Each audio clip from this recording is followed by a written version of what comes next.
창세기 말씀 하나님의 부르심 앞에서라는 제목을 가지고 하나님의 말씀 증거하도록 하겠습니다. 지난 시간 우리는 자신들의 이름을 높이려 하나님을 대적하고 바벨에서 탑을 쌓은 자들에 대해서 살펴보았었죠.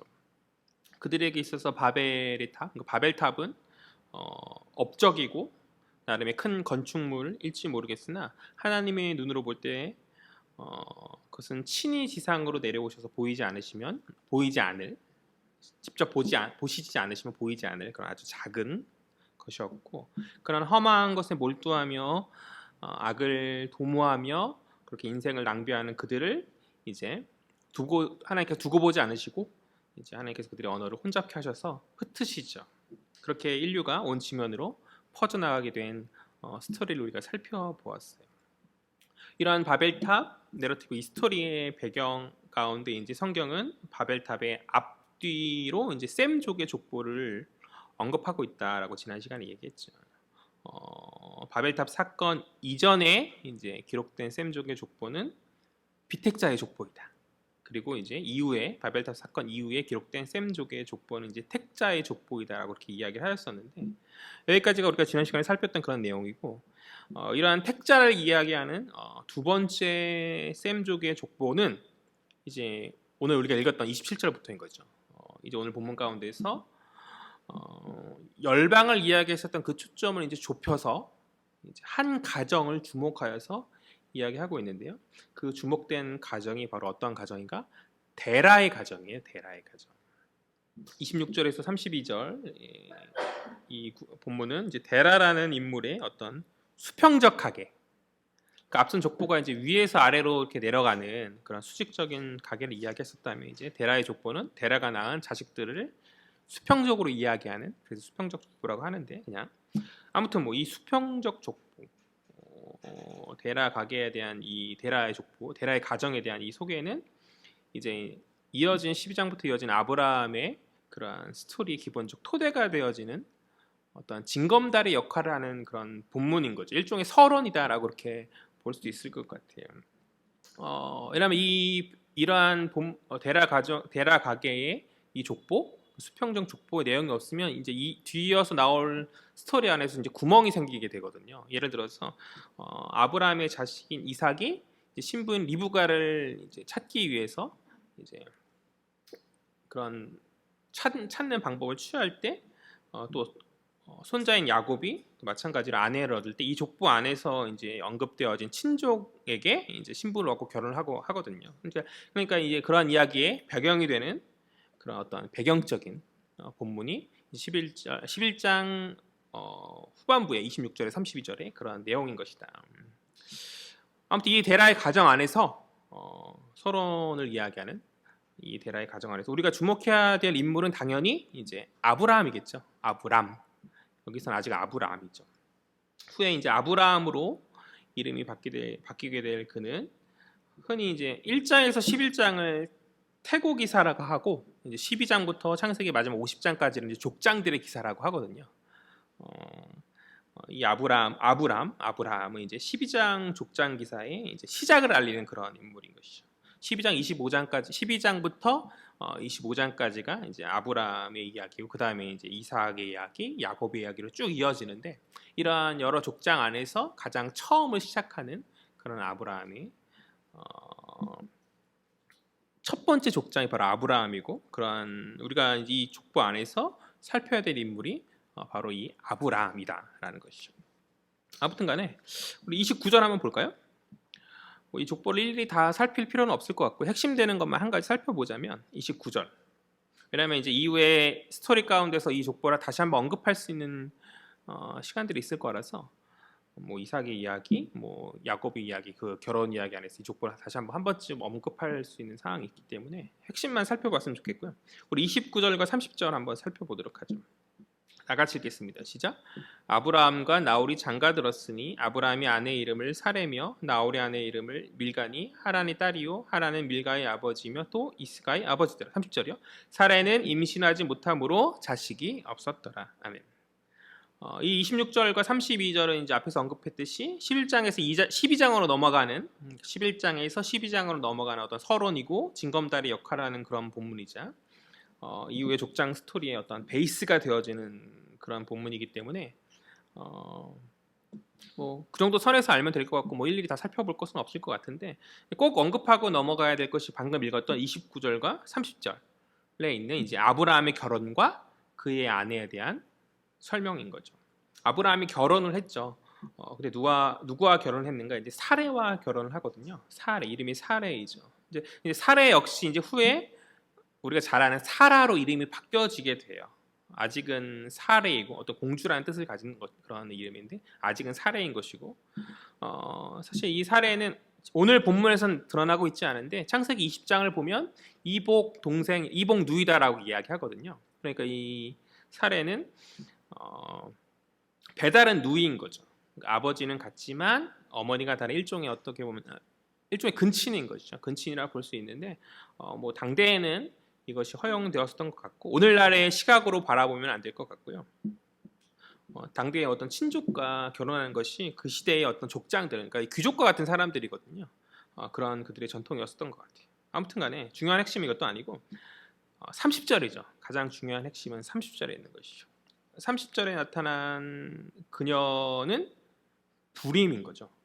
그러니까 이 사례의 불임은 이 아브라함의 가정 안에서 어떤 문제가 있음을 이야기하여 주고 있는 그런 중요한 핵심인 것이고 이러한 그녀의 불임은 어떤 단순 가정 안에서의 문제를 넘어서는 큰 갈등이 되어지는 것이죠. 왜 그렇죠? 그것은 하나님의 복의 내용 때문에 그런 거죠. 그러니까 하나님이 이제 약속하신 이제 후에 이제 아브라함에게 약속하실 그 복의 내용 우리가 잘 알듯이 번영과 번창이잖아요. 하늘의 별처럼 많은 후손을 주겠다는 것이 하나님의 약속인데 그의 아내 사레의 불임은 하나님의 복이 이제 아브라함에게 자꾸 아브라함 임하여지는 제가 혼용하여 쓰더라도 그냥 이해했으면 좋겠어요. 아브라함에게 임할 때 큰 방해가 되고 장애가 되는 것이죠. 큰 갈등의 요소가 된다는 것이죠. 여기서 우리는 문제 제기하지 않을 수 없는 거죠. 그러니까 12장부터 본격적인 아브라함의 이 스토리는 하나님께서 그를 부르시고 복 주시는 건데 그가 복이 되고 그렇게 약속의 땅에서 그의 후손이 이렇게 번창하게 되는 그런 말씀 하나님께서 말씀하시는데 오늘 11장 30절에 그녀의 불임은 그러한 하나님의 복이 약속의 실현의 방해 요소이다. 방해 요소가 아닐 수 없는. 그러니까 이것은 단순한 가정의 문제를 넘어서서 하나님의 계획에 거침이 되는 문제이고 이런 현실적인 문제 앞에서 그러면 하나님께서는 어떻게 당신이 말씀하신 번영과 번창의 복을 그의 가정 안에 실현하실 것인가? 우리가 계속해서 이후에 이제 이 아브라함 스토리를 살피면서 이 부분을 흥미롭게 살펴보아야 한다고 저는 그렇게 생각을 합니다. 이것을 머리에 집어넣고 이제 이러한 배경의 가운데서 이제 본격적으로 이제 12장의 내용이 이제 본격적 아브라함의 스토리인 거죠. 이 내용을 살필 텐데 오늘 12장의 본문은 이제 아브라함의 아버지 데라가 죽고 난 후에 32절에서 데라가 죽거든요. 그의 죽음, 그의 사후 이후의 배경 가운데서 이제 하나님께서 아브라함에게 나타나셔서 그에게 약속의 땅으로 떠날 것을 명령하심으로 그렇게 시작되어지고 있죠. 32절도 한번 읽어보죠. 11장 마지막에 32절 다 같이 읽겠습니다. 시작. 데라는 나이가 205세가 되어 하란에서 죽었다. 굉장히 오래 살았네요. 200살이 넘게 살았고 이제 하나님의 부르심은 12장 1절에 있죠. 다 같이 읽겠습니다. 시작. 여호와께서 아브라함에게 이르시되 너는 너의 고향과 친척과 아버지의 집을 떠나 내가 네게 보여줄 땅으로 가라. 아멘. 그러니까 하나님께서는 이제 그의 가정의 머리였던 데라의 사후 이후, 데라의 죽음 이후에 이제 새롭게 가정의 머리가 된 아브라함에게 나타나시는 것이죠. 그리고 당신이 뭐라 말씀하시죠? 당신이 앞으로 보여줄 땅으로 가라고 말씀하세요. 하나님께서 어떠한 보증된 약속의 말씀하고 계심이 아니죠. 하나님께서 명령하고 계시죠. 그 명령이 무엇이죠? 내가 내게 보여줄 땅으로 가라라고 그렇게 말씀하여 주신 것이죠. 그 보증된 말씀이 이어진 2절부터 나올 텐데 어쨌든 간에 이 여정, 아브라함이 떠나야 될 여정 가운데 버리고 가야 될 것이 세 가지가 있죠. 하나님께서 세 가지 말씀하시죠. 하나는 뭐죠? 고향이고 다른 하나는 친척이고 그리고 마지막은 아버지의 집인 것이죠. 다 그냥 뭐 각기 분해할 필요가 없을 것 같아요. 그냥 하나의 맥락으로 이어지는 말씀인 것 같아요. 하나 이어지는 것 같아요. 그러니까 이러한 고향, 친척, 아버지 집 이런 세 가지 것들은 아브라함의 삶을 지탱해준 아브라함과 그의 가정의 삶을 지탱해주고 있었던 근본 토대들로서 그의 눈에 확실히 보이는 것들이고 그가 확실히 쥐고 있었던 그러니까 그의 인생을 안정시켜 주었던 그런 어떤 확실한 것들이었다는 것이죠. 그런데 하나님께서 오늘 아브라함에게 나타나셔서 말씀하시는 것이 이러한 안정된 것들을 버리고 떠나라는 것이죠. 눈에 보이고 이렇게 명확한 확실한 것들을 다 내려놓고 이제 그게 뭔지는 아직 모르겠는데 앞으로 보여줄 그 땅을 향해서 무언가 명확하지 않을 그곳을 향해 떠날 것을 오늘 말씀하여 주고 계십니다. 명령하여 주시고 계십니다. 그러니까 하나님이 앞으로 보여주실 것은 아브라함이 버려야 할 것에 비교하면 애매한 거죠. 하나님께서 분명 이제 그곳에서의 복을 약속하시지만 아직 그 땅을 본 적이 없기 때문에 무엇이 더 이득이 될지는 확실치 않죠. 하나님께서 보여주실 그게 더 이득일까? 아니면 지금 내가 가지고 있는 게 이득일까? 확실치 않고 또 큰 민족과 이름을 창대케 한다는 그런 말은 사실은 인생 가운데서 한 번도 하나님을 경험해보지 못했었던 그가 확신을 가지고 믿기에는 무언가 불안한 그런 명령이죠. 무슨 말이냐면 아브라함은 원래 하나님을 섬기면서 예배자 가운데 어떤 신실한 믿음 가운데 살아갔던 그런 사람이 아니었어요.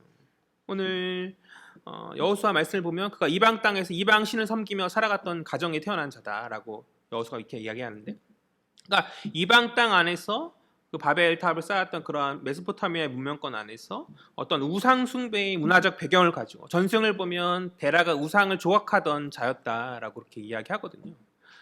그러니까 원래 하나님을 믿고 따랐던 어떤 신자의 모습이 아니었다는 것이죠. 어느 날 갑자기 하나님께서 어떤 영적인 존재가 신적 존재가 나타난 거죠.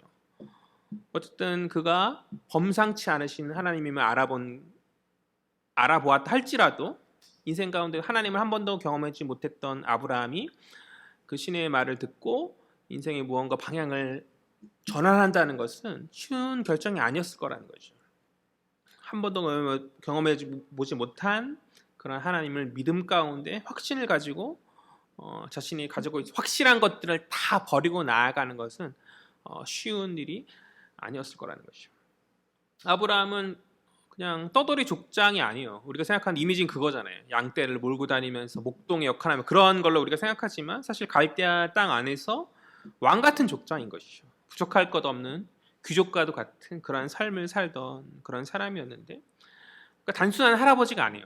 이 아브라함. 후에 이제 창세기 스토리를 쭉 보면 어떤 군대를 조직하여서 이제 전쟁을 수행할 수 있을 정도의 영향력을 갖춘 막강한 권력자였고, 그러한 그가 그의 삶을 지탱해주던 모든 것을 내려놓은 채 그의 삶의 토대가 되었던 고향과 친척과 그 아버지 집을 떠나는 그 땅을 떠나는 그것은 쉬운 일이 아니죠. 그러니까 하나님의 이러한 명령은 그에게 있어서 간단한 명령이 아니었다는 것이죠. 또 우리가 주목할 것은 아브라함의 나이가 몇이죠? 우리 4절에 나오는데요. 그의 나이가 75세임을 우리는 기억해야 하죠. 우리 4절 말씀 다 같이 읽어보겠습니다. 시작. 이에 아브라함이 여호와의 말씀을 따라갔고 롯도 그와 함께 갔으며 아브라함이 하란을 떠날 때에 75세였더라. 물론 이제 당대의 족장들의 수명이 길었죠. 아버지도 205세에서 데라가 205세까지 살았었고 또 아브라함도 이제 창세기 25장을 보니까 175세까지 살았다고 성경이 그렇게 기록하고 있거든요. 그러니까 또 이삭을 낳은 게 100세에 나왔잖아요. 우리가 잘 알듯이 아직 살피지 않았지만 그렇기 때문에 오늘날의 기준으로 노년이고 늙었다라고 말할 수 없을지 모르겠어요. 노아의 홍수 이후부터 점점 수명이 줄어들지만 당시까지는 그래도 어쨌든 100세, 200세까지 살던 이제 모세 때 와서 이제 뭐 7, 80으로 수명이 이렇게 확 줄어들긴 하지만 어쨌든 간에 적은 단순히 늙은 나이라 말할 수는 없지만 그럼에도 75세라는 나이는 이제 한창 때의 젊은 나이는 아닌 것이죠. 무언가 새로운 것을 시작하는 모험을 떠나는 것보다는 안정된 것을 추구하는 그런 나이이고 그런 그에게 자신의 기반과 토대를 버리고 떠나라는 하나님의 말씀은 쉬운 일이 아니라는 것이죠. 저도 젊거든요. 나름 40세가 됐잖아요. 젊다고 생각하는데 그럼에도 불구하고 예전 같지 않더라고요. 무언가 결정을 할 때 가정이 생겨서 그런지 모르겠지만 무언가 어떤 도전적이고 새로운 것을 하는 것보다는 좀 더 안정적이고 저희 인생의 마지막 모험은 개척이라 저는 그렇게 생각하거든요. 뭔가 새로운 것을 아마 더 늦으면 아마 하기 힘들지 않았었을까. 그런데 75세의 아브라함이 그러한 것을 선택하는 것은 쉬운 일이 아니었을 거라는 것이죠. 이제 간혹 가다가 나이 많으신 성도님들 중에서 이제 이사를 가시는 어떤 가게의 사정으로 말미암아서 이사를 가시는 경우들을 종종 보게 돼요, 교회 안에서. 근데 굉장히 먼 곳에 이사를 가셨음에도 불구하고 그럼에도 교회를 옮기지 않으시는 거죠. 교회를 옮기지 않으시고 오시는 분들이 제법 있었더라는 거죠. 그래서 뭘 그렇게 하나 전도사 시절에 그분들을 보면서 한편으로 대단하시다라고 이렇게 생각을 했으면서 동시에 뭐 그렇게까지 할 필요가 있냐, 그냥 가까운 곳에서 좀 더 많은 시간을 투자해서 더 봉사하고 하나님 헌신하면 되지 않을까라는 그런 생각을 했었었는데, 근데 사실 그분들에게 있어서 지금 출석하는 그 교회가 그들의 기반이었던 거죠. 그들의 커뮤니티이고, 그러니까 나이 많으신 그분이 이제 타 교회에서 뭔가 어떤 권사로서 또 권사 직분을 가졌다면, 예를 들어서 권사로서의 대우받는 것도 좀 애매하고, 교회에서 어떤 쌓아놓은 입지나 이런 것이 없으니까 또 무언가 관계들을 새롭게 시작하는 것이 굉장히 부담이었었던 것 같아요.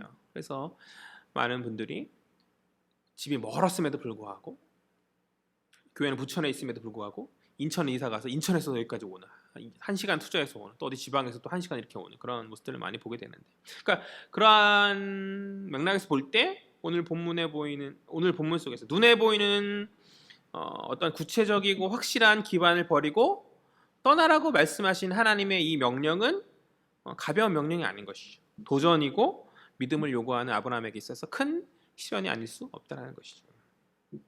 사실 우리도 이미 이러한 아브라함의 명령을 받은 자라고 저는 그렇게 생각합니다.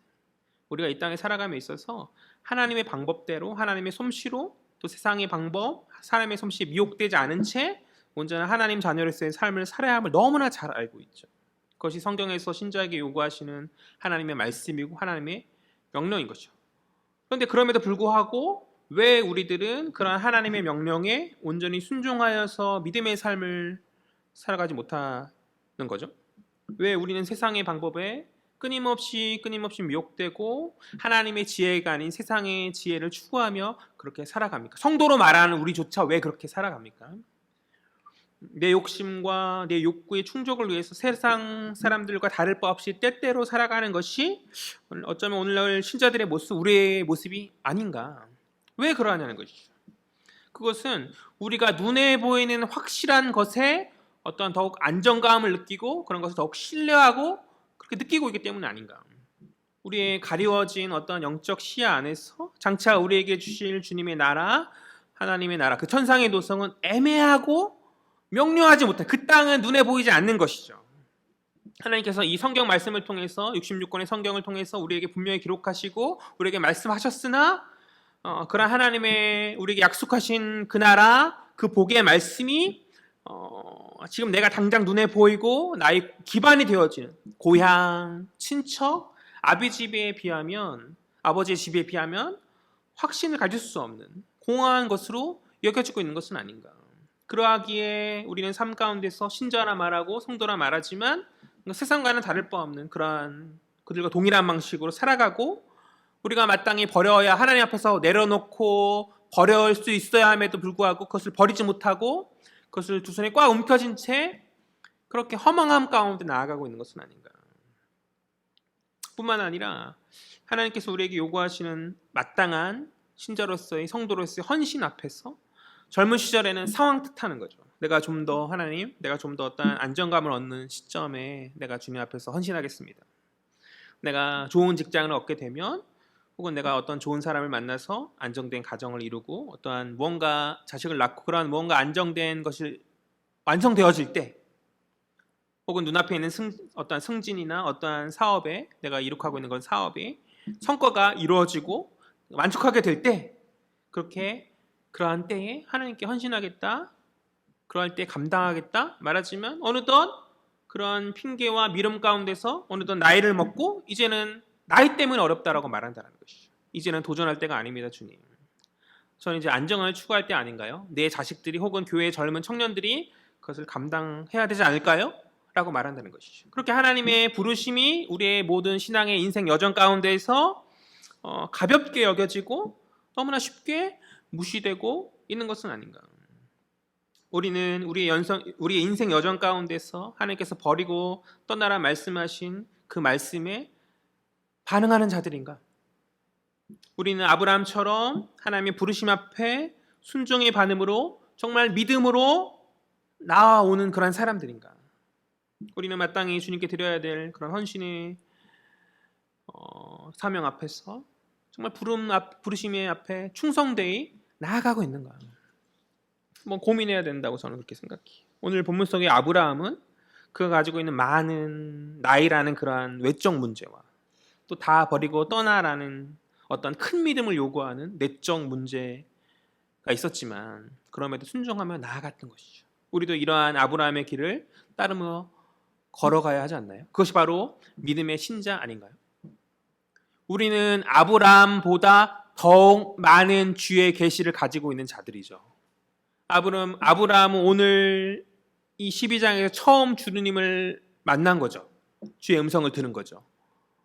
이 엄청난 것이라 생각할 수 있지만 사실 우리는 더욱 많은 주의 음성을 가지고 있죠. 기록된 말씀과 수많은 증인들을 통해서 선포된 복음을 우리는 듣지 않았나요? 더욱 확실한 믿음의 말씀을 우리가 접하고 더욱 많은 계시를 우리가 알고 있음에도 불구하고 예수 그리스도란 그 이름과 그분의 사역과 그분의 구속의 모든 완성을 우리는 믿음으로 알고 우리는 그것을 고백하잖아요. 아브라함은 희미한 거죠. 진리가 다 아직 명확히 드러나지 않은 구약의 족장의 첫 시작 가운데서 우리는 더 많은 것, 주님으로부터 더 많은 음성과 계시를 들었음에도 불구하고 왜 우리는 아브라함처럼 믿음의 여정을 떠나지 못하는가? 나의 문제인가? 아닌 것 같아요. 나의 어떤 상황의 문제인가? 아닌 것 같아요. 아브라함도 그랬지만 그러나 믿음으로 나아간 거죠. 우리 역시 그렇게 동일하게 나아갈 수 있는 저와 여러분 되었으면 좋겠어요. 나이와 나의 어떤 상황과 상관없이 그 부르심 앞에서 내려놓을 수 있는 것. 나의 고향과 친척과 아버지 집을 버리며 박차고 더 소중한 것, 더 귀한 것, 나의 안정적인 어떤 것을 다 박차고 더 귀하고 소중한 그것, 주의 그 나라, 주님의 그 복을 바라보며 나아갈 수 있는 믿음의 사람들 되어지기를 주의 이름으로 간절히 소망합니다. 아멘. 우리 2절 말씀 볼게요. 2절 3절 다 같이 읽겠습니다. 시작.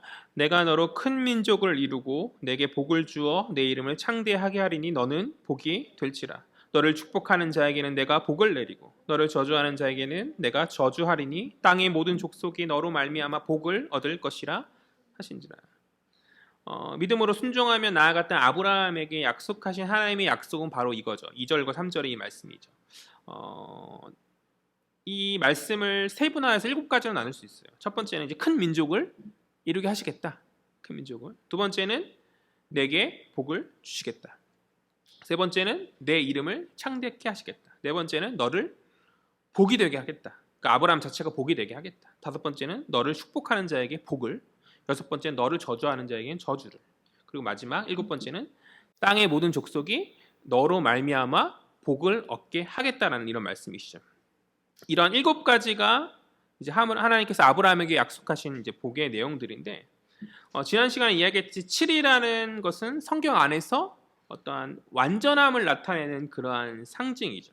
그러니까 오늘 하나님께서 7가지 복의 말씀하신 아브라함에게 7가지 복을 말씀하시면 이제 하나님 아브라함에게 완전한 복을 약속하신다는 거예요. 그렇게 특별한 복을 받은 사람으로 확실히 세우시겠다는 그런 하나님의 확실한 선언인 것이죠. 우리는 이 본문이 창세기 11장의 배경 안에서 하나님의 말씀이 있음을 놓치지 말아야 돼요. 11장은 바벨탑 사건이죠. 11장이 그들의 탑 쌓음의 시도는 세상 가운데 자신의 이름을 높이며 결국에는 하나님의 처소를 침범하고자 하는, 그러니까 하나님께 반역하고자 했었던 인간의 욕망이었음을 우리는 살펴보았었잖아요. 하나님께서 그러한 인간 군왕들의 시도를 깨트리시죠.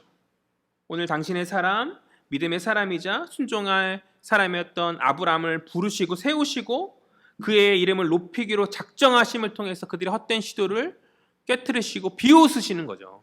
그러니까 세상 사람들은 스스로 자기 이름을 높이려 하였지만 그러한 시도는 실패할 것이고 왜요? 그 이름 높임 안에 반역과 교만의 어떤 그들의 부패가 있었기 때문에. 그러나 하나님께 순종하는 자, 여호와의 말씀 앞에서 그것을 주야로 묵상하며 믿음으로 따르는 자를 하나님 사랑하시고 그의 이름을 높이신 가운데 그렇게 세상의 헛된 시도를 비웃으시고 진정한 복이 어떻게 임하시는지 이 아브라함이라는 믿음의 사람과 그의 인생 여정을 통해서 하나님 드러내시고 보여주신다는 것이죠.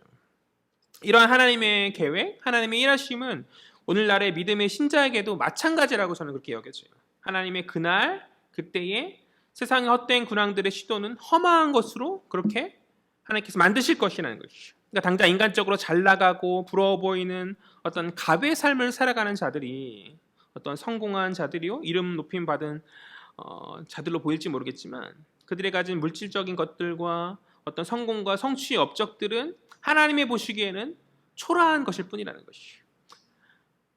하나님께서 신자들이 그러한 세상의 허망한 것들보다 믿음과 순종의 삶을 소유하기를 원하신다는 것이죠. 그러니까 하나님의 나라는 많은 것을 가진 자들이 누리는 그런 성격의 나라가 아니라는 것이죠. 오히려 하나님 말씀 앞에서 하나님 앞에서 안정적인 기반들조차 과감히 내려놓고 떠나라면 떠날 수 있는 그 말씀 앞에 순종하면서 그렇게 믿음을 가지고 그렇게 믿음을 소유한 자녀들이 누리게 되는 그러한 나라인 것이죠. 우리는 이 땅에서 이 땅을 버타며 지면에서 그렇게 살아가고 있지만 그러나 그러한 주님이 예배하신 그 나라 이후에 내게 반드시 보이실 그 나라 새하늘 새 땅을 소망하며 나아가는 자들인 줄 믿습니다. 그것이 바로 믿음의 성도들인 것이죠. 그러니까 아브라함에게 약속하신 7가지의 복의 말씀, 그 완전한 복, 그 복을 넘어서는 예수 그리스도와 그분이 보내신 성령의 역사라는 확실한 약속의 보증이 우리 안에 있고, 그러니까 말씀 가운데서 우리는 왕 같은 제사장, 거룩한 나라, 그분의 소유라 말하잖아요. 우리는 그러한 정체성을 가진 사람들이라는 것이죠. 그러니까 예수 그리스도께서 이루신 의의 전가를 통한 우리가 하나님 아버지 양자된 자들로서 하나님 앞에 아버지의 그런 자녀된 자들로서 확실히 보증된 구속의 은혜가 우리 안에 있고, 그러한 하늘 소망은 세상의 것들과 비교할 수 없는 그런 우리가 버릴 수 없는 그런 보물 아닙니까? 그런데 어찌 세상의 것들을 붙잡고 놓지를 못하는 것인가? 우리가 정말 하나님 나라를 바라보며 과감히 놓을 수 있어야 되는데 우리는 세상의 지혜, 어떤 세상의 방식, 억압과 착취와 폭력의 방식이죠. 갑과 을 안에서 남보다 더 많은 것을 가지고 남보다 더 높이 올라가는 경쟁을 통해서 무언가 성취를 이루고자 하는 그러한 세상의 방식, 폭력의 방식, 즉 가인과 라멕 그리고 바벨을 쌓았던 자들과 같은 어떠한 제국의 방식, 그런 억압의 방식이 아닌 하나님의 방식으로 주어진 상황과 환경에 상관없이 하나님의 아버지의 부르심에 반응하여서 믿음의 순종으로 나아가는, 그리고 내게 주어진 상황 가운데 주의 이름을 부르며 온전히 그분의 이름을 높이는 그러한 창세기 태고 역사 안에서 세세 계열, 에노스 시대, 주의 이름을 높였던 에노스 시대의 사람들, 그리고 하나님과 동행함 가운데 하늘로 들려 올라간 에녹과도 같은, 그러니까 120년간의 복음을 전파하며 세상의 말세에 그들을 보존하고자 애썼던 노아와 같은 그런 사명 감당했던 노아와 같은, 그러니까 주님이 정말 사랑하고 아꼈던 소수의 무리들의 그 삶을 우리가 살아야 한다는 것이죠. 그럴 때 하나님 역사하여 주는 줄 믿습니다. 그러니까 1장부터 11장이 태고 역사를 했는데 창세기 태고 역사 안에서 몇 면들을 가만히 살펴보면 다수의 사람들이 악하여서 하나님께서 심판하심이 아니에요. 세상이 악하였기 때문에 하나님 심판하시는데 자세히 살펴보면 다수의 사람들이 악하여서 하나님 심판하시는 것이 아니라 노아의 때도 그랬고 바벨의 때도 그랬고 하나님의 사람이라 불려졌던 소수의 사람들이 자기의 정체성을 잊어버린 채, 그러니까 세세 계열의 사람들이 가인의 계열 사람의 딸들을 취할 때 니므롯의 성취를 부러워하며 그들과 동행하되어져 갈 때, 그렇게 하나님의 사람들이 세상과 다를 바 없이 섞여지고 그들과 구별 없는 삶을 살아갈 때 하나님 것을 두고 보지 않으셨던 거죠. 세상이 악의 문제가 아니라 하나님께서 세상을 심판하심은 세상의 악함보다 소수 무리의 사라짐, 즉 우리의 문제이다. 우리 그것을 살펴볼 수 있어야 돼요. 세상과 섞이고 타협하고 그렇게 주를 사랑하는 자녀들, 주님을 온전히 신뢰하며 순종하는 믿음의 사람들이 다 사라진 그것이 진짜 문제임을 우리는 깨달아야 하는 줄 믿습니다. 그러하기에 이 시대 안에서 우리는 깨어 있어야 하는 것이 더욱더 오늘날 교회라 말하는 우리가, 성도라 말하는 우리가 그렇다면 이 말세지말 안에서 세상의 빛으로 살아가고 있는가? 세상의 소금으로 우리가 온전히 작동되어지고 작용하고 있는가? 악한 세상의 어떤 내려감과 그들의 부도덕한 모습이 정말 문제가 아니라 교회가 교회로서, 성도가 성도로서 온전히 작동되고 본을 보이지 못함이 정말 문제라는 것이죠. 우리가 그것을 기억하였으면 좋겠어요. 우리는 스스로를 돌이켜서 깊은 성찰을 해야 되는 시대라고 저는 그렇게 생각해요. 특별히 조국교회가 조국 사회 안에서 많은 사람들에게 손가락질을 당하고 비판을 받고 있는 이때에, 물론 이제 때때로 억울한 손가락질도 있고 억울한 비판도 있지만 그렇지 않은 경우도 많이 있잖아요.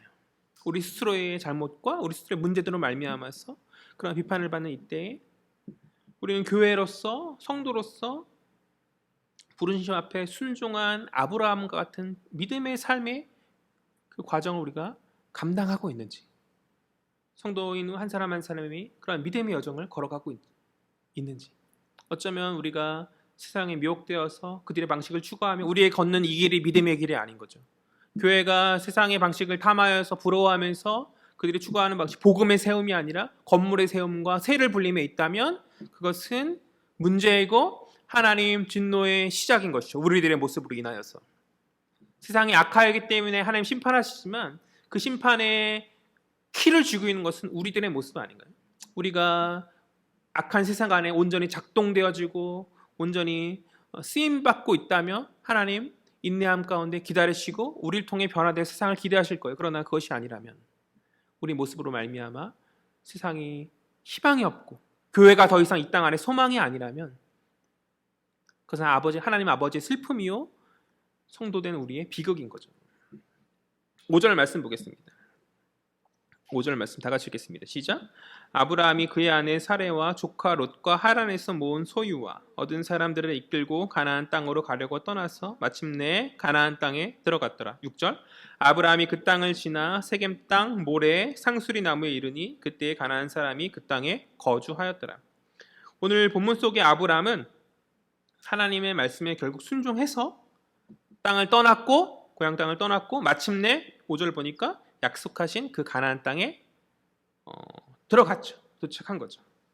그런데 그 땅은 하나님 아브라함에게 엄밀히 말해서 보여주시겠다, 보여줄 땅으로 가라 말씀하셨지 주시겠다 말씀하진 않으셨죠. 우리가 흔히 착각하는 게 하나님 주신다라고 생각하는 건데 하나님 아브라함에게 주시겠다 말씀하지 않으세요.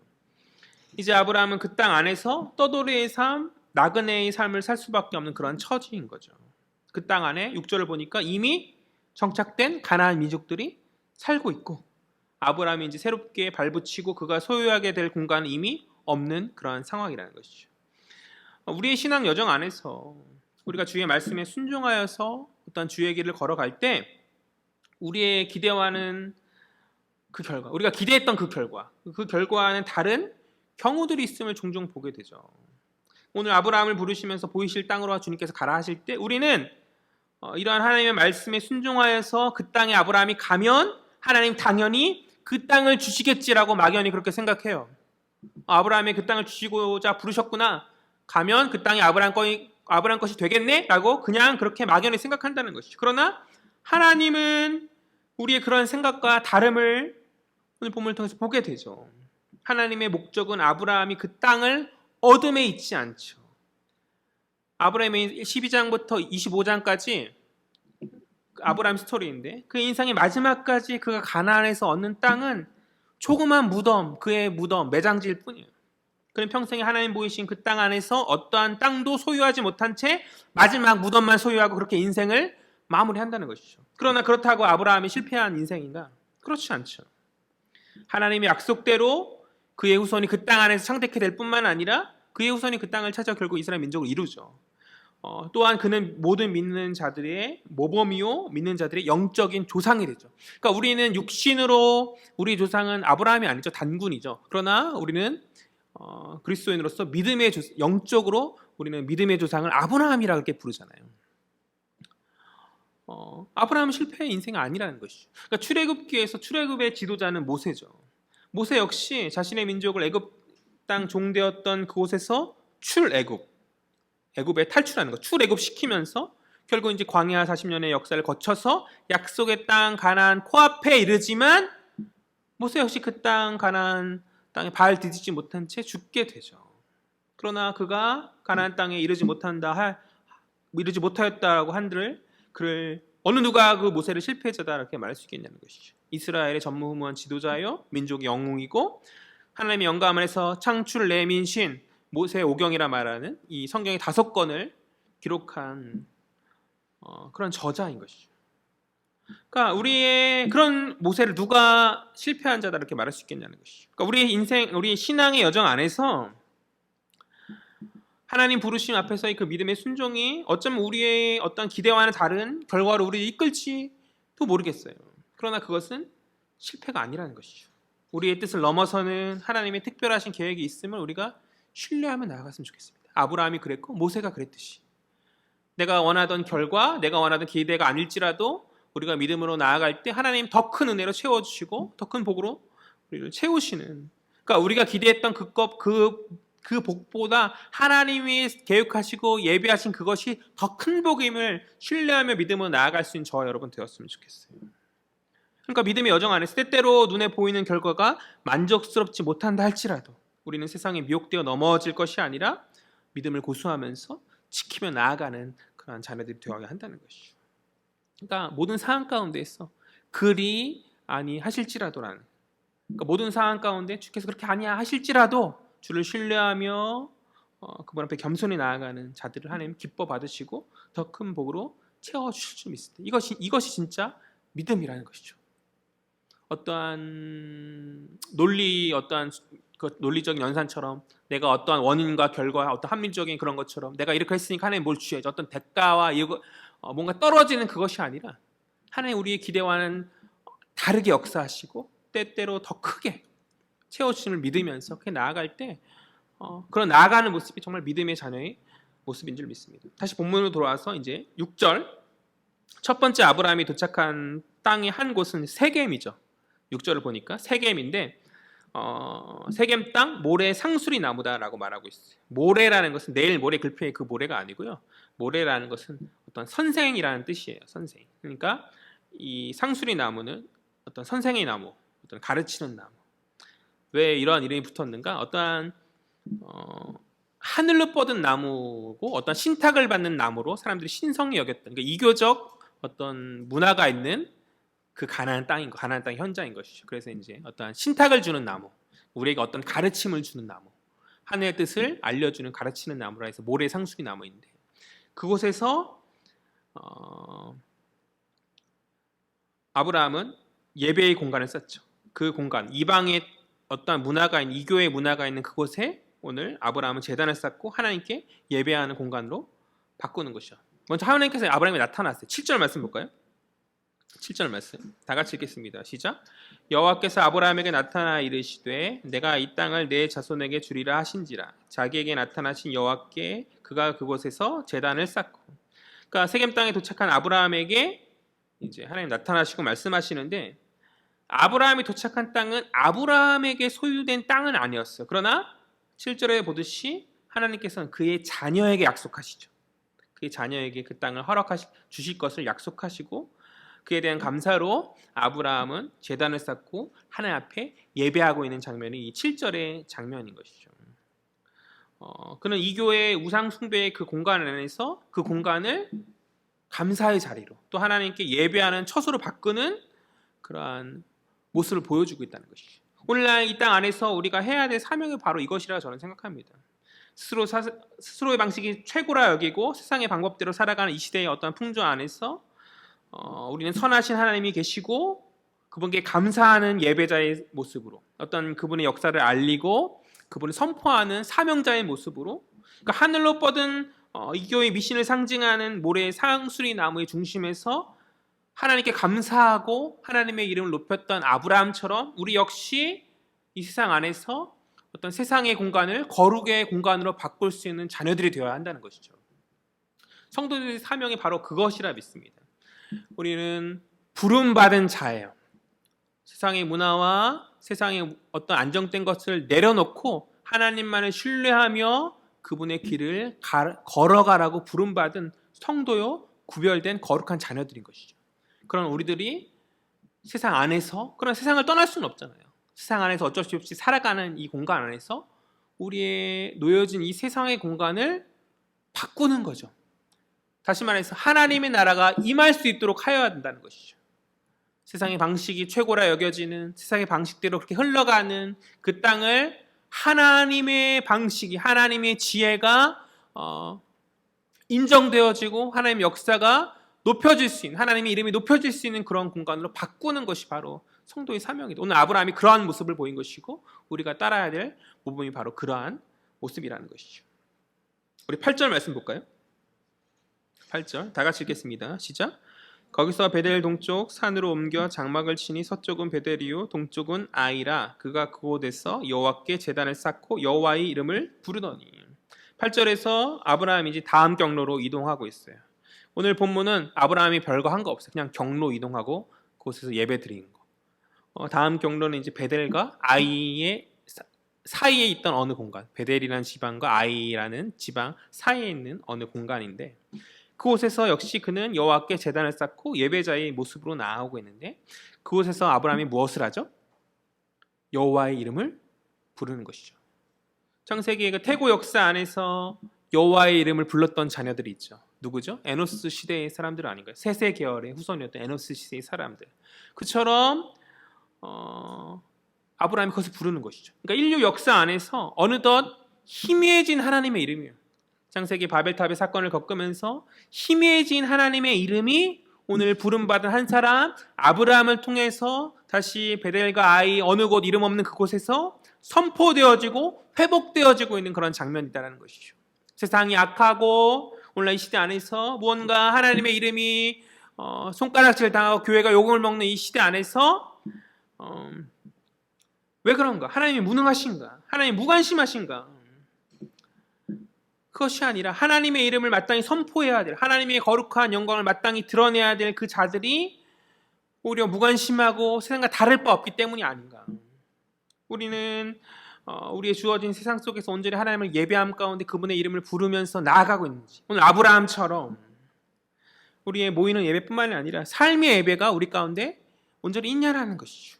우리는 주의 참된 자녀로서 하나님의 이름을 찬양하며 그분을 세상에 자랑하며 그분을 온전히 드러내는 삶을 과연 우리는 살아가고 있는가? 오늘 이 시대에 부름받은 아브라함인가? 베델과 아이 사이 어느 곳에서 하나님의 이름을 부르며 그분의 희미해진 이름을 회복한 그러한 아브라함처럼 이 시대의 교회로서 성도로서 하나님의 복음 희미해져가는 하나님의 어떠한 시대 정신 앞에 압도되어서 눌리고 있는 어떤 하나님의 그 복음, 그 말씀을 온전히 드러내고 온전히 선포하고 있는가? 그 주님의 이름을 찬양하며 높이고 있는가?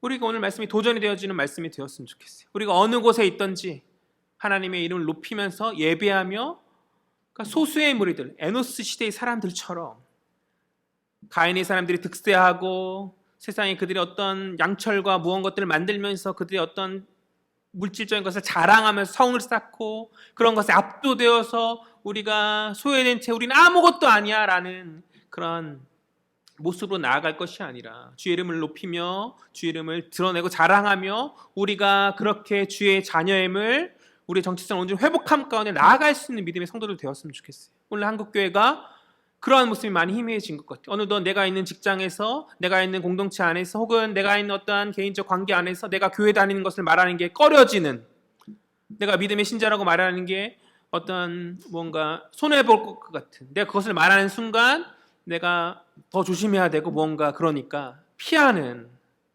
그런 모습이 우리 안에 있지 않은가. 정말 삶의 예배자로 당당하게 주님을 드러내면서 그렇게 나아가는 모습이 우리 가운데 있는가 고민해야 한다는 것이죠. 이방인의 땅 한가운데에서, 가나안 땅, 이방의 문화가 득실한 그 한가운데에서 타지에 살았던 그가 그 땅에 와서 선교를 하고 있는 거죠. 주의 이름을 높이면서 그 이름을 높임으로 말미암아 그 어떠한 핍박을 받을지 알 수 없는 거죠.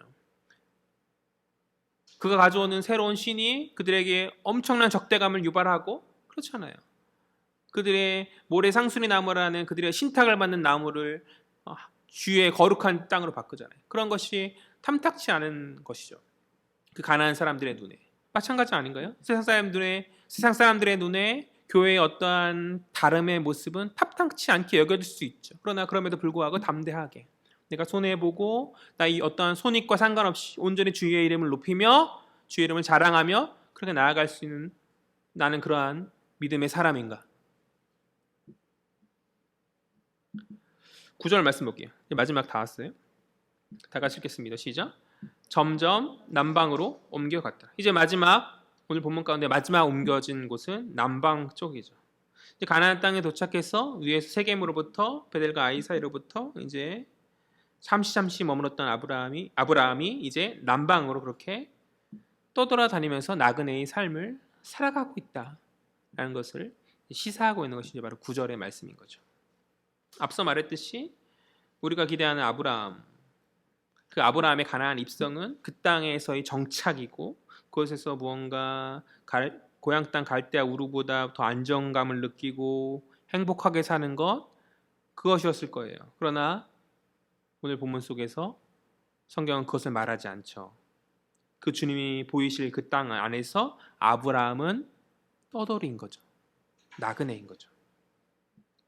방랑하는 것이고 방랑하는 자이고 무언가 미래가 보장되지 않는 그런 불안정한 삶을 그는 이제 걸어야 되는 거죠.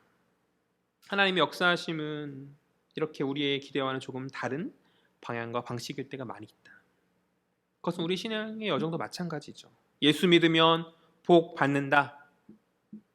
처음 교회를 다닐 때 그런 말 많이 듣잖아요. 예수 믿으면 복 받는다. 그러나 그 말이 틀리진 않지만 그 복이 그런데 우리의 생각과는 좀 다르다는 거죠. 무언가 물질의 풍요와 남부럽지 않을 삶의 어떠한 것 예수 믿으면 준비되어질 것 같은데 그러한 풍요의 복이 아닌 때로는 핍박과 때로는 손가락질과 무언가 다름일 때 우리는 곤혹스러움 가운데 때로는 하나님을 원망하고 믿음의 자리에서 이탈하는 불신의 삶을 혹 살아가죠. 그러나 하나님의 복은 우리의 기대와 다른 방식으로 작동하시고 하나님 우리의 모든 인생 여정 가운데 그런 모든 과정에도 불구하고 그분을 따르는 믿음을 보길 원하시는 거죠. 그러니까 우리는 이제 앞으로 이제 아브라함의 신앙 여정 가운데 이 여정을 이제 앞으로 쭉 살피면서 이 살핀 가운데서 우리 신앙 여정 가운데 우리가 어떻게 하나님의 말씀에 반응하고 믿음 가운데 나아가야 되는지를 이제 샘플로 이제 드러내 주실 거예요. 이 아브라함의 이야기를 통해서 우리에게 드러내 주실 것인데 그러니까 믿음의 조상이라는 아브라함조차도 아직은 연약한 초신자죠. 그래서 그에게도 연약함이 있었고 여러 문제들을 이제 이후의 스토리 가운데 살펴볼 거지만 끝내는 믿음의 길을 지키거든요. 그래서 그가 믿음의 조상이 되는 거예요. 처음부터 믿음을 확실한 막 이것이 아니라 물론 오늘 대단한 믿음을 보여주긴 했지만 그 믿음의 여정 가운데 넘어지고 쓰러지고 다시 회복시키는 이 여러 반복이 있거든요. 그런 과정을 지켜 나아갔을 때 그가 진정한 하나님의 복을 받는 자녀들이 되었죠. 이제 이어지는 그러한 스토리를 살펴보면서 우리 역시 그러한 삶의 길을 신뢰함 가운데 택할 수 있는 저와 여러분 되었으면 좋겠어요. 때로 나의 기대와는 다르고 그 여정이 때로 힘들고 이 신앙의 여정이라는 게 쉬운 길이 아니거든요. 그냥 교회만 나온다고 다 되는 것이 아니라 삶의 방향과 방식을 완전히 다르게 바꿔야 되니까 내려둬야 될 것들 내려놓고 끊어야 될 것들 끊어야 되고 악을 미워하고 죄를 멀리하고 세상과 다른 방식으로 살아가야 하니까 어렵고 힘들지만 그렇다 할지라도 온전히 주님을 신뢰하며 끝내 주님이 기뻐하시는 성숙한 신앙의 여정을 감당하며 나아가는 그래야 해서 그때에 주님으로부터 잘하였다 착하고 충성된 종이라 칭찬받을 수 있는 저와 여러분 되어지길 주의 이름으로 간절히 소망합니다. 말씀을 정리하죠.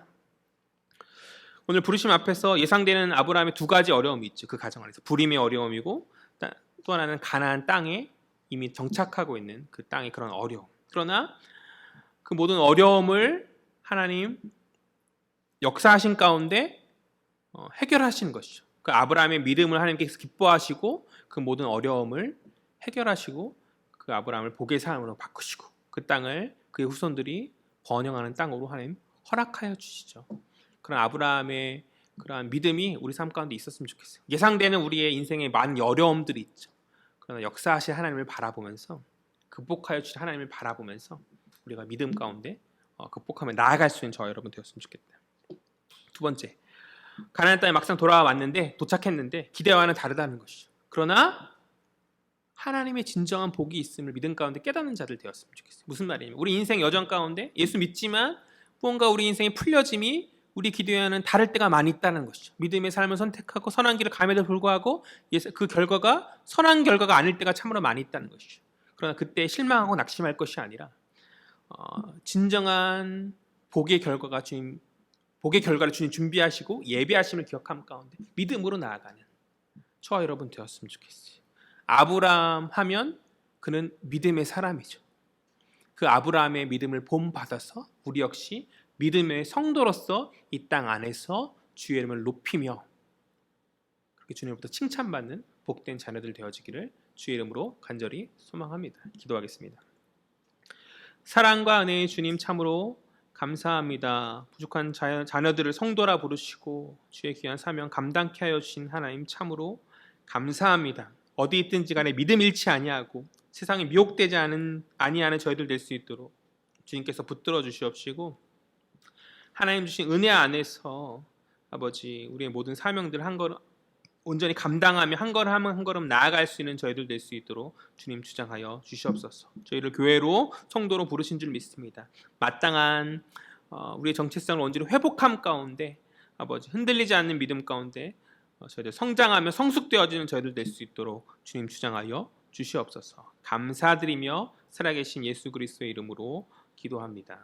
아멘.